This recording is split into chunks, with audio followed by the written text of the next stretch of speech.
Dari rilis yang disampaikan oleh Dinas Pendidikan Provinsi Jawa Tengah, SMA Negeri 1 Baturno, 177 siswa eligible berhasil lolos sebanyak 114. Dan ini menjadi SMA terbanyak yang berhasil meloloskan siswa di jalur SNBP se-Provinsi Jawa Tengah.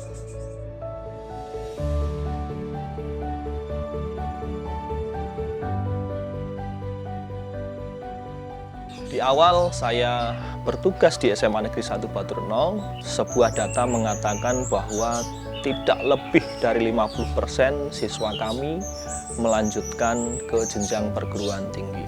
Hal inilah yang membawa kami di ruang BK saling berdiskusi antara satu dengan yang lain, memikirkan sebuah cara bagaimana membimbing anak yang efektif dan efisien. Tentu dalam hal pendampingan, kami memiliki strategi. Yang pertama adalah pendampingan kelas besar, yang kedua pendampingan kelas klasikal, yang ketiga adalah pendampingan secara kelompok, dan yang terakhir adalah pendampingan individu.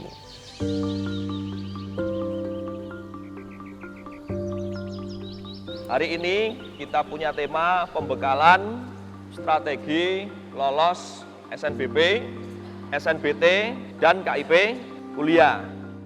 Untuk pembimbingan kelas besar yang ada di gedung olahraga atau di GOR, ada banyak sekali hal yang kami sampaikan, mulai dari peringkat eligible sementara, nilai rata-rata literasi numerasi mereka, peluang dari pilihan perguruan tinggi negeri maupun program studi yang mereka pilih sementara, terus pendampingan kelas besar.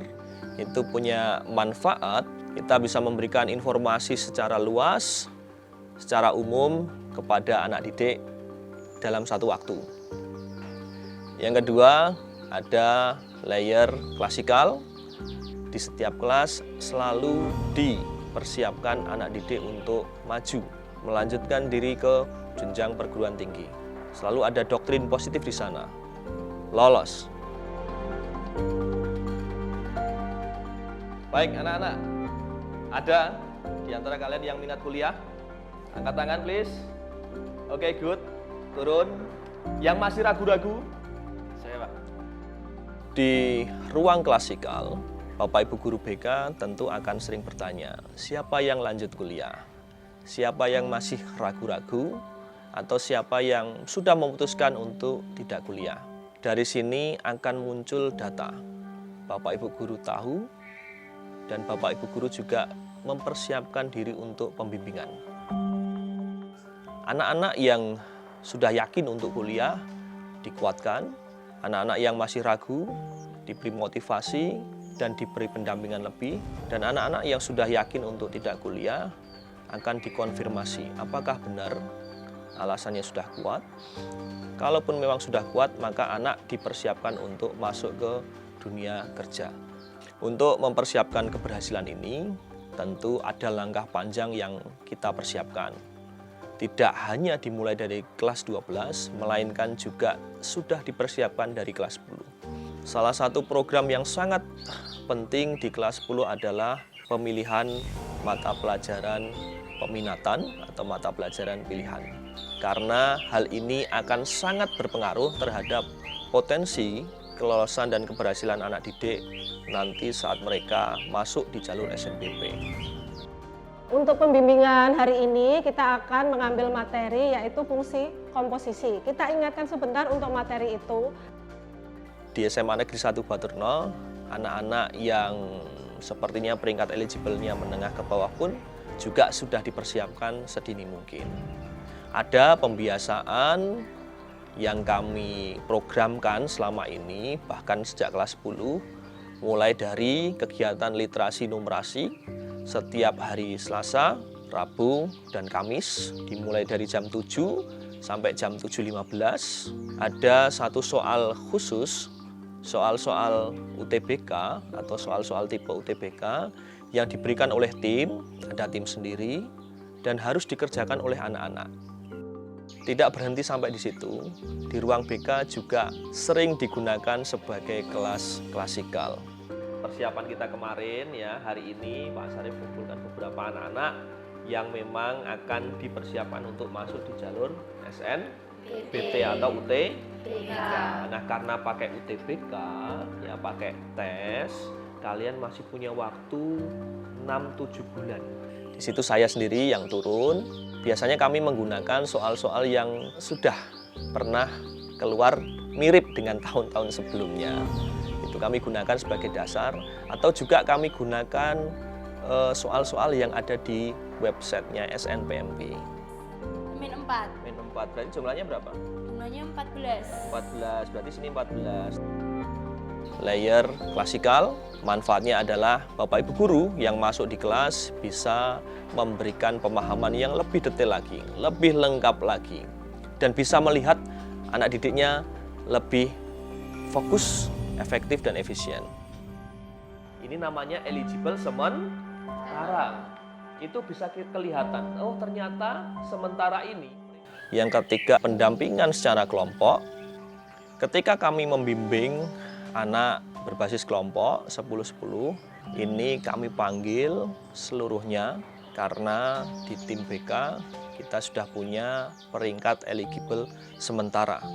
Kami garis bawahi sementara. Jika kita membimbing secara kelompok, memanggilnya mulai dari peringkat 1-10, anak sudah disiapkan, maka nanti anak yang dari peringkat 11 ke bawah akan merasa aman dan nyaman, manakala temannya yang sudah di atas sudah punya pilihan. Ini penting kenapa? Karena kalau Bapak Ibu guru BK tidak memiliki data yang valid, tentu kita akan kesulitan dalam hal pembimbingan kepada anak. Pak, kemarin ada progres apa terkait dengan pembimbingan anak di 2 kelas tersebut? Melalui beberapa proses ya. Pertama kan klasikal dulu, kemudian ada beberapa yang meminta untuk kelompok ya. Oke. Dalam hal pembimbingan secara kelompok, saya melibatkan sesama guru BK dan kita punya momen khusus, waktu khusus untuk diskusi bersama. Biasanya kita saling melaporkan keadaan anak didik di kelasnya masing-masing.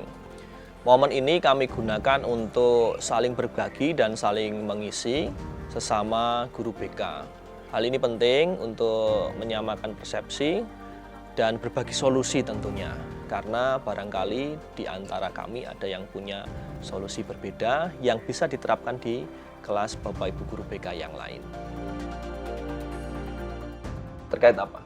Terkait jurusannya yang mau dipilih itu masih bingung sekali, Pak. Mau kuliah apa gitu ya? Iya. Layer terakhir yaitu pembimbingan secara individu. Tentu inisiatif dimulai dari kami. Atau juga bisa jadi anak didik yang datang sendiri ke ruang BK. Ini di mana ruang privasi siswa bisa sangat dijaga. Tentu banyak hal, tidak hanya pilihan PTN prodinya saja, tapi latar belakang keluarganya, latar belakang ekonominya semacam apa, itu bisa kita dalami di situ. Pak Sarif masih ingat kemarin kamu termasuk yang angkat tangan ragu-ragu. Apa sebenarnya yang membuat kamu ragu? Saya itu ragu untuk kuliah karena saya hanya tinggal dan dibiayai oleh kakek nenek untuk sekolah. Banyak sekali hal yang bisa kita dalami dan itu sifatnya sangat private. Anak nyaman, merasa aman, merasa didengarkan, dan sangat mendalam. Sehingga anak merasa yakin, oh saya diperhatikan oleh Bapak Ibu guru saya. Kira-kira kalau kamu tanpa beasiswa, ya mungkin nggak kuliah. Nggak mungkin.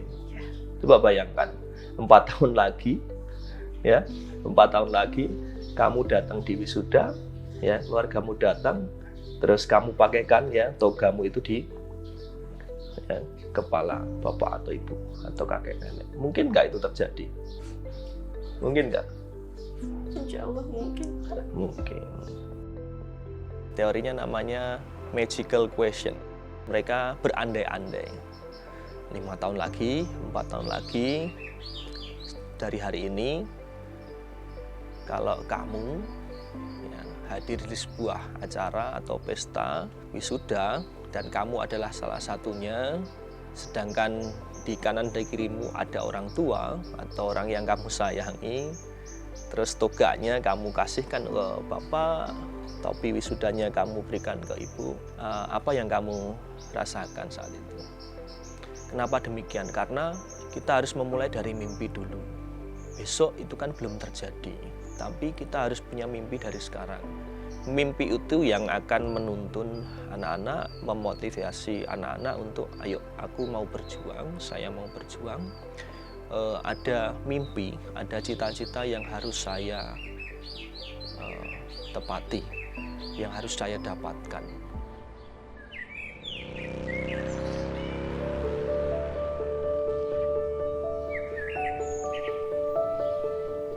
Empat layer pembimbingan ini adalah satu kesatuan, tidak bisa berjalan sendiri-sendiri. Harus dimulai dari kelas besar dulu, klasikal,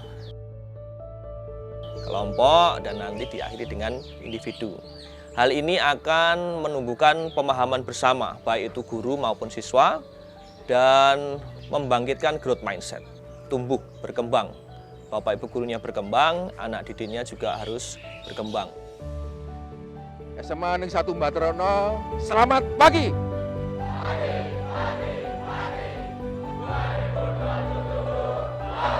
Oke, semoga Allah meridhoi.